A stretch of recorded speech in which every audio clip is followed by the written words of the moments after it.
If you were to make a list of the 5 greatest men in all of history, who would you put on it?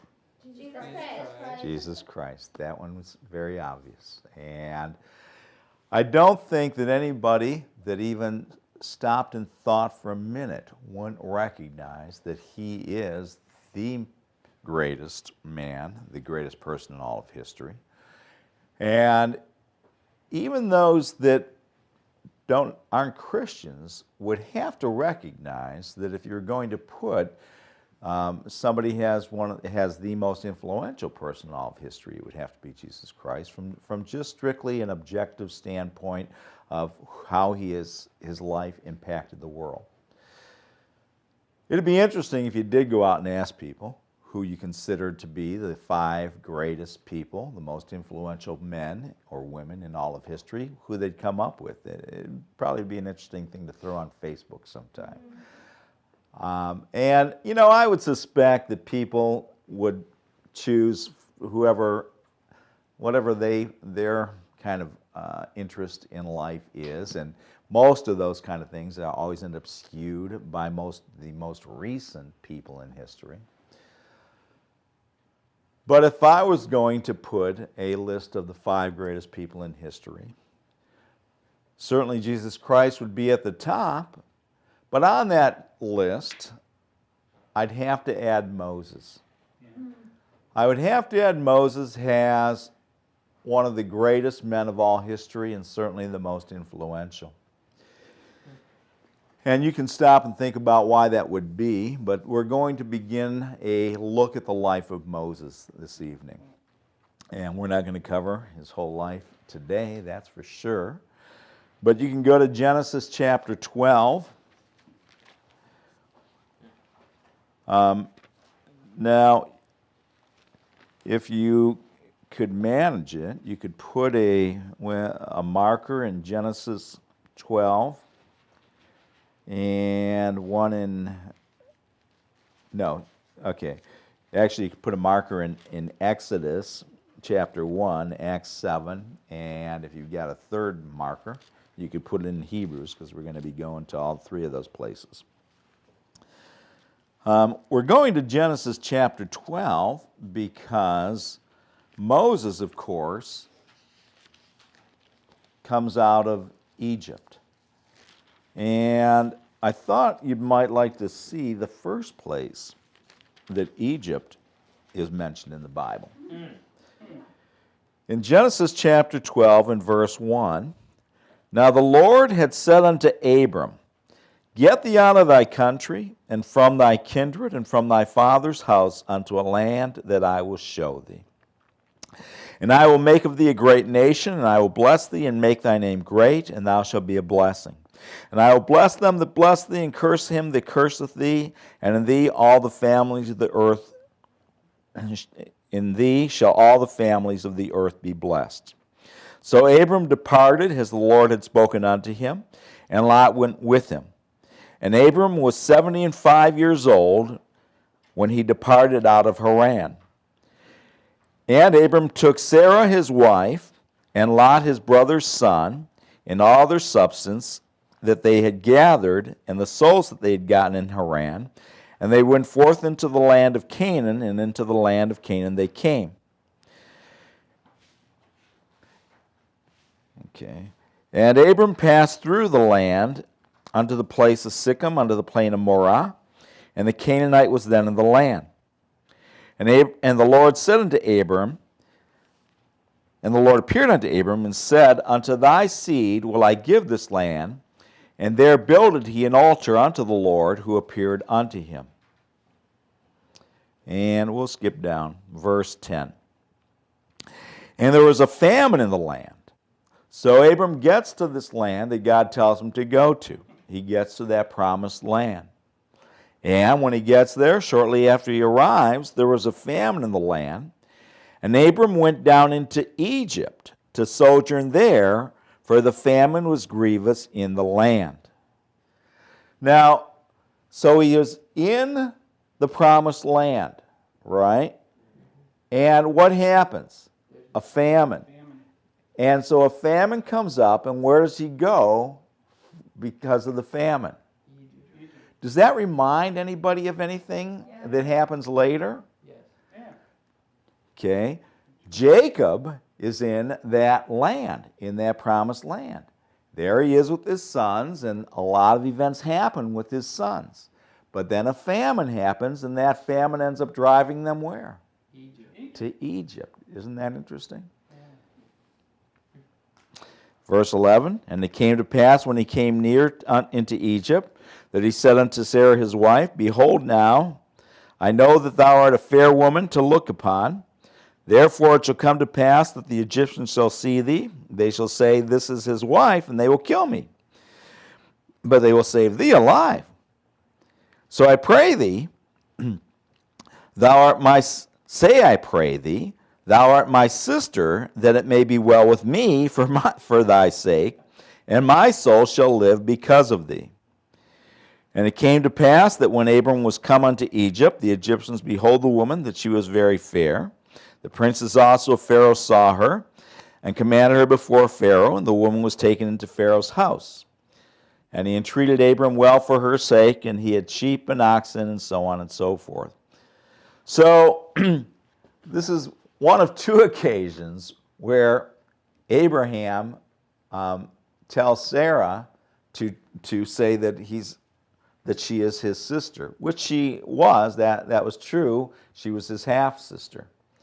And in this case, he does it because he's concerned about the king of Egypt. Now, when you read the whole record, things go badly for the king, and he realizes what's happened, and he sends Sarah back to Abram and basically says, Why'd you do this to me? Things went really bad for me, and, you shouldn't have told me, you should have just told me that she was your wife. But it's interesting. I read a little bit more about this, and there are documents that show that Abraham had probably very good reason to have this concern. There's a very famous, actually it's the oldest known papyrus manuscript that tells the story of a Pharaoh who sent his armies to take the wife of a man and kill the man to take his wife. So Abraham, may have heard about these kind of goings on in Egypt. Well, let's go to Exodus.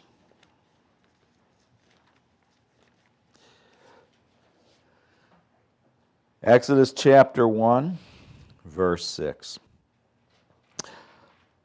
And Joseph died, and all his brethren, in all the generation. So, I mentioned Jacob.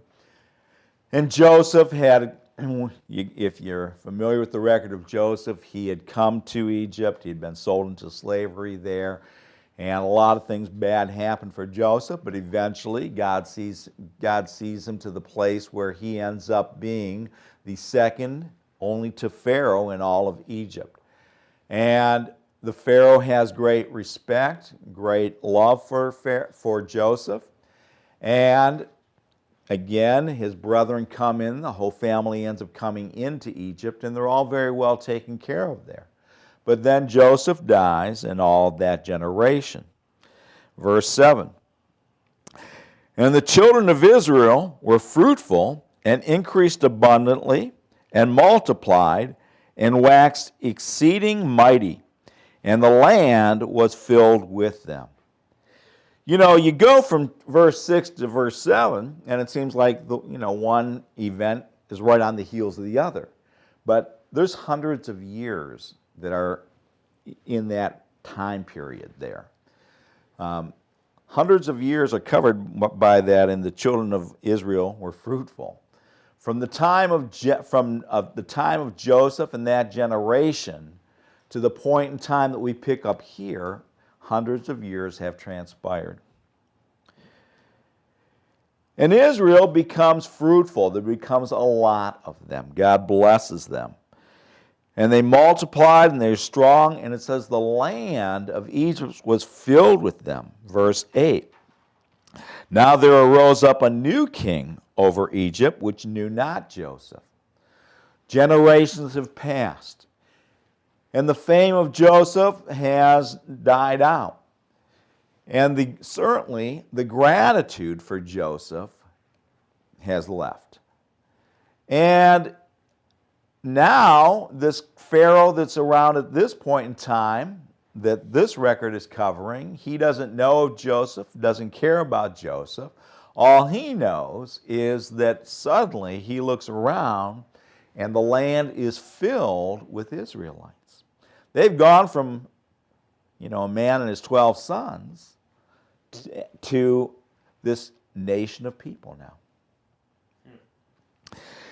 Verse 9, and he said unto his people, behold, the people of the children of Israel are more and mightier than we. We've become a minority in our own land. And whenever that happens, people start getting concerned. Whenever people look around and they see that, those that once were the majority of the people are no longer the majority, they get real concerned. And he becomes concerned. Verse 10.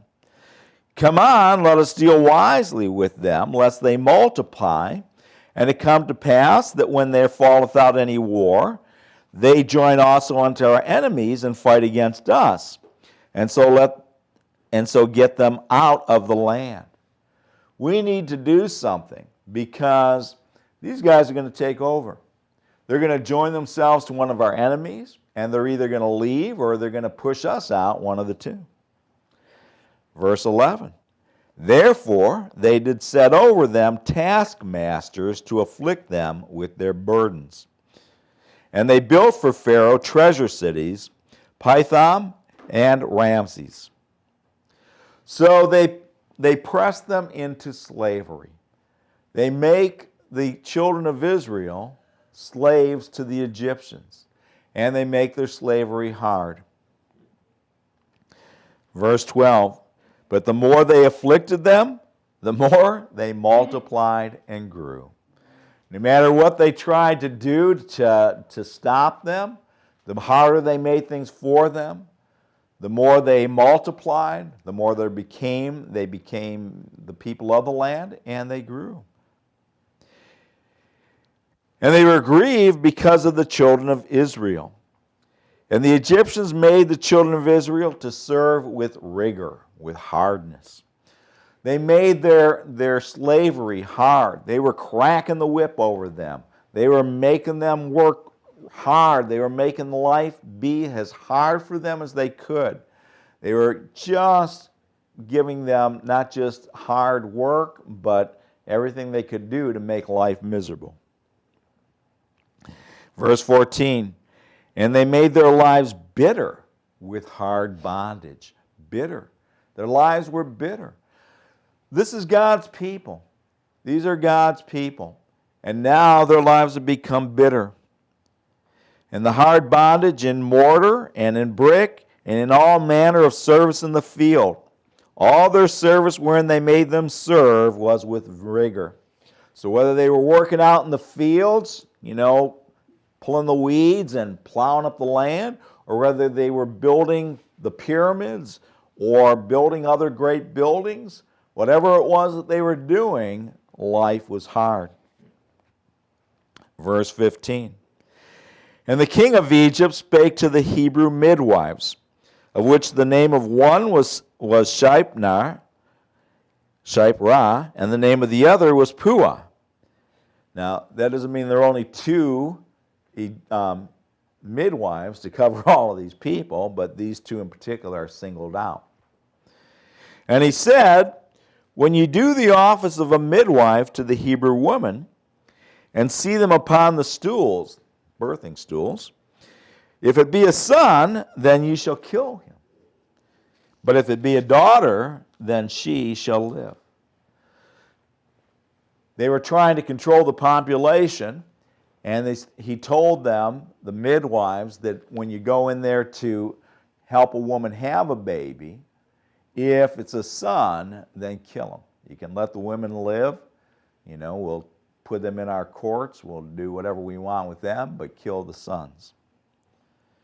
Verse 17. But the midwives feared God and did not, as the king of Egypt commanded them, but saved the men children alive. Isn't that great? They don't go along with this. They have a love and a respect for God, and they don't agree to do this. Now, they don't tell the Pharaoh that they're not going to do this, but they're not carrying out his orders. Verse 18. And the king of Egypt called for the midwives and said to them, why have you done this thing, and have saved the men children alive? What's going on? Didn't I tell you to kill the men whenever they're born, the boys? Why haven't you done it? But the midwives said unto Pharaoh, because the Hebrew women are not as the Egyptian women, for they are lively, and are delivered ere before the midwives come in unto them. Well, it's not, the Hebrew women, they're not like the Egyptian. By the time we get there, they've already had their babies. Therefore, verse 20, God dealt well with the midwives, and the people multiplied and waxed very mighty. So God blessed the midwives for not following Pharaoh and for taking that stand. And the people continue to multiply and continue to be strong. And it came to pass, verse 21, because the midwives feared God, that he made them houses, gave them houses. God blessed them with houses. And Pharaoh charged all his people. So the midwives are no help. Now Pharaoh charges all the people. This is the law of the land he's making now, saying, every son that is born ye shall cast into the river, and every daughter ye shall save alive. Drown the babies, drown the little boys. If you find a boy, then just drown him. Chapter 2. And there went a man out of the house of Levi, and took to wife a daughter of Levi. So this is a Levite. And the woman conceived and bare a son. And when she saw him that he was a goodly child, she hid him 3 months. 3 months she hides that baby. 3 months she, doesn't let anybody see that she's got a little boy. She keeps him always, hidden from everyone. And when she could not hide him any longer, verse 3, she took for him an ark of bulrushes and daubed it with slime and with pitch to make it waterproof, and put the child therein, and she laid it in the flags by the river's brink. So she takes and she makes this little boat or basket that's waterproofed with kind of a pitch, it says. It's made out of tar and so forth, so it won't sink. And she takes it and she sets it in the water, in the river's edge. If you just read the record here, you might think that she did this because she was just kind of didn't know what else to do, that this was just a woman that was desperate and she couldn't hide this baby any longer, and she just kind of put it in the basket and just let it float down the river. But that's not the case. That's not the case. Go to Hebrews chapter, keep a marker there, but go to Hebrews chapter 11. Timothy, Titus, Hebrews, chapter 11.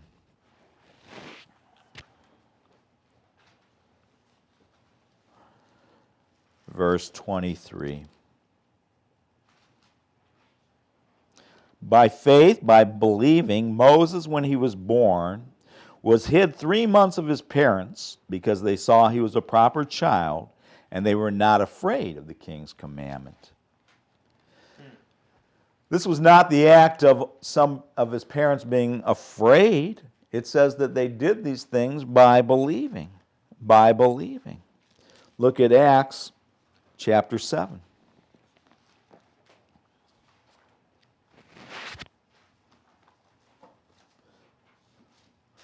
Yeah, we'll be there. Not yet, though. Okay. Well, wait a minute. Yeah, Acts chapter 7.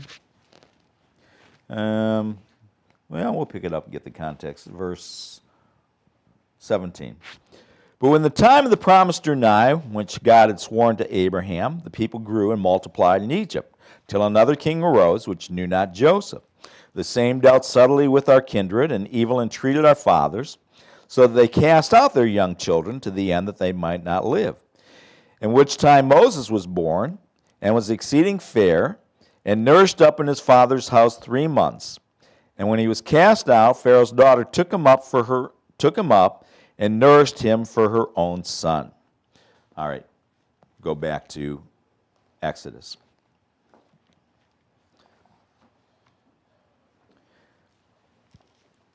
Back to Exodus chapter 2. Verse 4. And his sister, this is Miriam, Moses' sister's name was Miriam, stood afar off to know what would be done to him, to Moses. And the daughter of Pharaoh came down to wash herself at the river, and her maidens walked along by the river's side. And when she saw the ark among the flags, she sent her maid to fetch it. So she sees this little, boat floating down the river, and she sends one of her maids to go get it.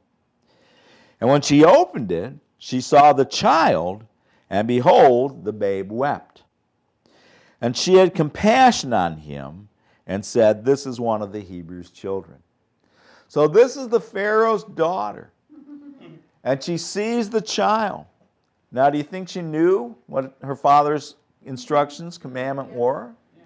But when she sees this baby, she has compassion on him. She has compassion on him. And she decides, like we saw in Acts, to keep this child and raise it up as her own.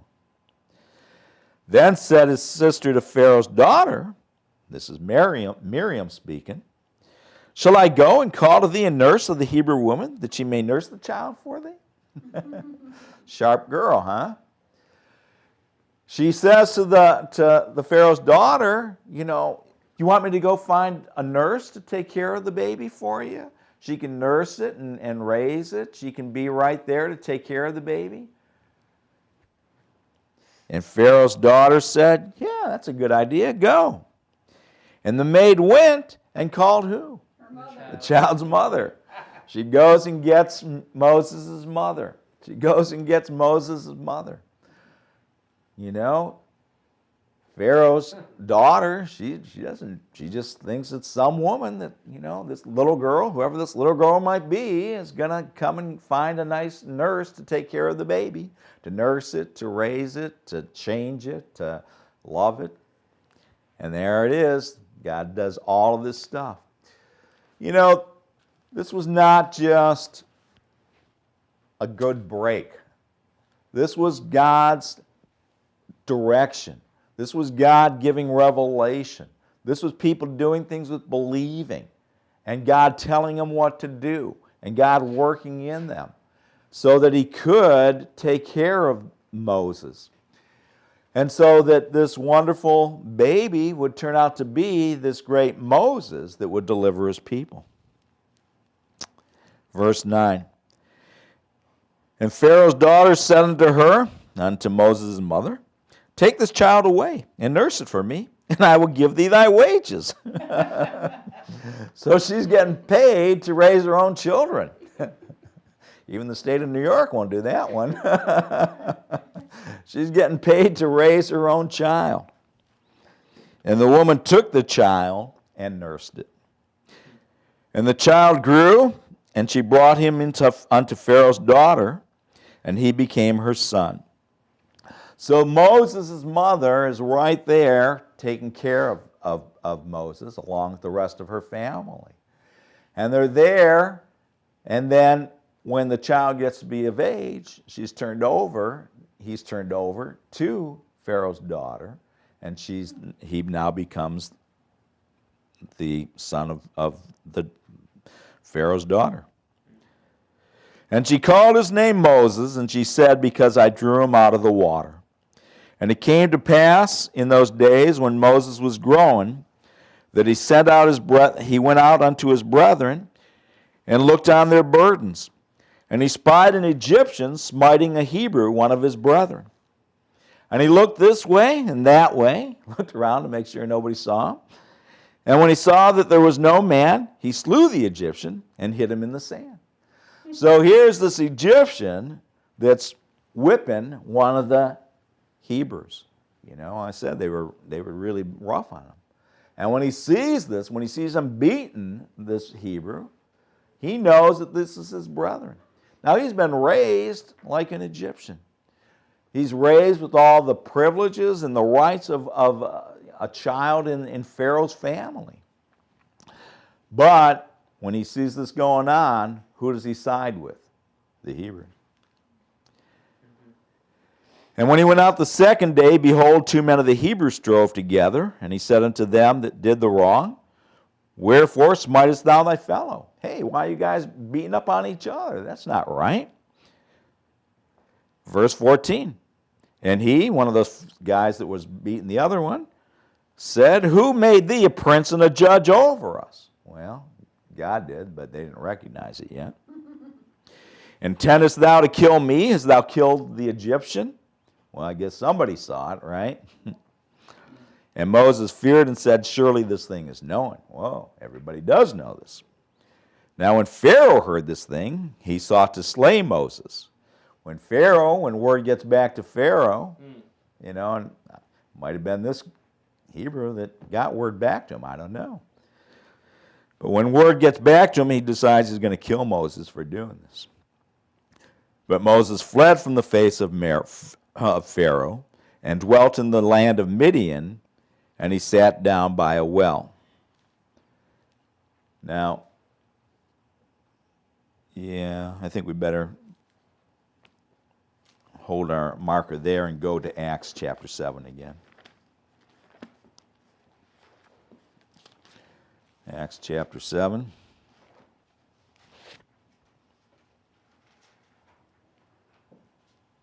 Verse 22.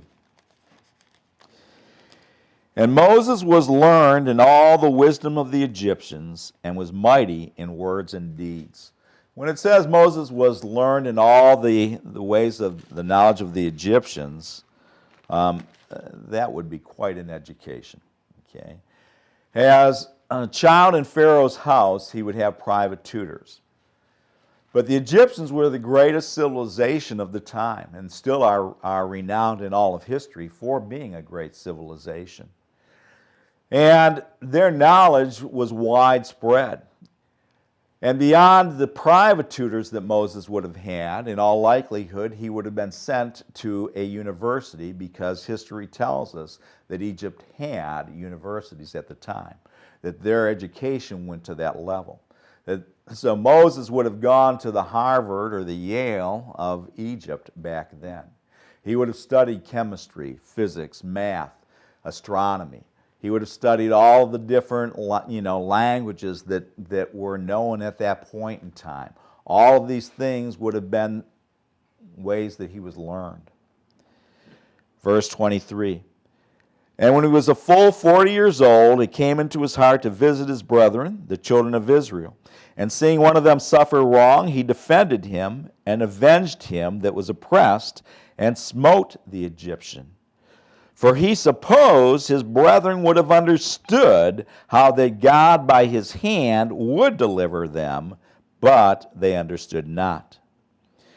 And the next day he showed himself unto them as they strove, and would have set them at one again, brought them together, unified them, saying, Sirs, ye are brethren, why do ye wrong one to another? But he that did his neighbor wrong thrust him away, saying, Who made thee a ruler and a judge over us? Wilt thou kill me as thou didst the Egyptian yesterday? Then fled Moses at the saying, and he was a stranger in the land of Midian, where he begat 2 sons. Okay. Let's see if we can make it. How much time I got here? All right. Go to Hebrews chapter 11 again. Hebrews chapter 11. Verse 24, by faith, by believing Moses, when he was come to years, refused to be called the son of Pharaoh's daughter, choosing rather to suffer affliction with the people of God than to enjoy the pleasures of sin for a season, esteeming the reproach of Christ greater than the riches in Egypt, for he had respect unto the recompense of the reward. That was